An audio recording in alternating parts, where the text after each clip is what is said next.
When you think of Arnold Schwarzenegger, yeah, you probably think of the Terminator, a seven-time Mr. Olympia, maybe the governor of California. But behind all of that is an architect, a guy who literally designed and built one of the most incredible lives you can imagine. So the real question isn't what he did, but how he did it. So let's get into it. Let's take a look at his blueprint for success. And it all starts right here. According to Arnold, this isn't just some nice, fluffy idea. Nope, this is the absolute first non-negotiable rule, because without it, you're just drifting. And that's the million-dollar question, isn't it? I mean, it's one thing to have a dream, but it's a whole other game to actually build a bridge from that dream into the real world. Well, Arnold has a really specific three-part answer to that, and that's exactly what we're going to break down. Okay, rule number one. This is the foundation for everything else. Without a clear goal, a destination you're actually aiming for, you're never going to end up anywhere meaningful. You'll just float wherever the current decides to take you. So for Arnold, this vision became crystal clear. Picture this. He's born in Austria right after World War II, and he just feels like he doesn't belong. He can't see himself as a farmer or a factory worker. It just wasn't him. Then two things happen. First, he sees a documentary about America and is blown away. Then, at 15, he finds a bodybuilding magazine with this guy, Reg Park, on the cover. And that was it. That became his blueprint. He literally said to himself, okay, I'm going to be a champion, I'm going to get into movies, and I'm going to get rich, just like Reg Park. And you know, this is the real magic of having that clear destination. Arnold talks about how once he had that blueprint, this huge sense of relief just washed over him. He knew exactly where he was going.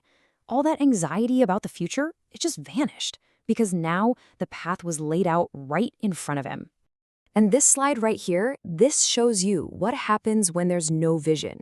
According to a study Arnold often brings up, a staggering 74% of people in America actually dislike their jobs. And you gotta ask, why?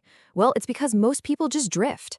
They take a job because it's there, not because it's part of some bigger purpose. Work becomes a chore, not a calling.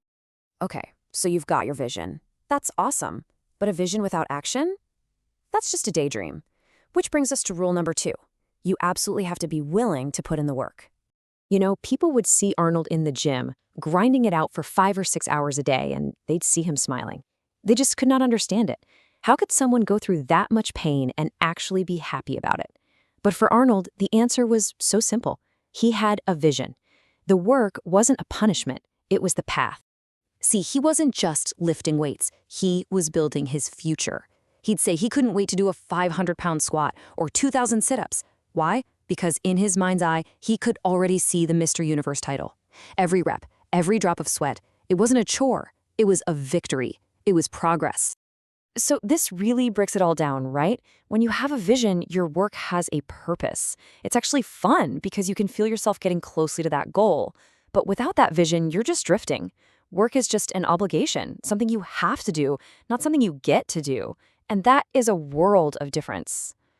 All right, so you've got your vision. You're joyfully doing the work. You feel unstoppable. But success isn't just an internal game, right?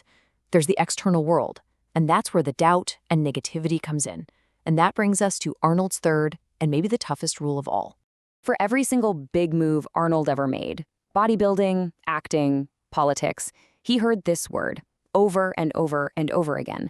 People told him, it can't be done, you're not the right fit. No. But he trained himself not to hear the word they were actually saying. He had this brilliant mental trick. Whenever someone told him something was impossible, he would hear, it is possible.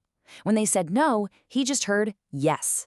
He didn't see their doubt as a roadblock. He used it as fuel. And this is where the story gets really incredible. Just look at this. The two things people criticized him for the most became his greatest assets. Agents told him his body was way too big for movies. But the director of Conan the Barbarian said, if we didn't have Arnold, we would have had to build one. They told him that thick Austrian accent was a huge problem. But James Cameron, the director of The Terminator, said the movie just wouldn't have worked if he didn't have that accent and talk like a machine. His biggest supposed weaknesses became his signature strengths. So here's the key takeaway. You don't have to argue with the naysayers. You don't have to convince them. You just have to reframe their negativity inside your own head. You let their no become your yes. You let their doubt just solidify your own belief. So after breaking all this down, what does it really mean for you? How can you actually apply this to your own life? Well, it really just comes down to these three simple but incredibly powerful rules. This is it. This is the blueprint. First, find your vision, that clear, exciting goal that just pulls you forward. Second, do the work and find the joy in it because you know where it's all leading. And third, build that mental toughness to just ignore those who say it can't be done. And that's the question this whole thing leads to. Arnold found his blueprint in a magazine when he was 15 years old. Now, the path might not always be that clear for us, but the principle is exactly the same. The very first step to building an incredible life is deciding what you want to build. So, what is it?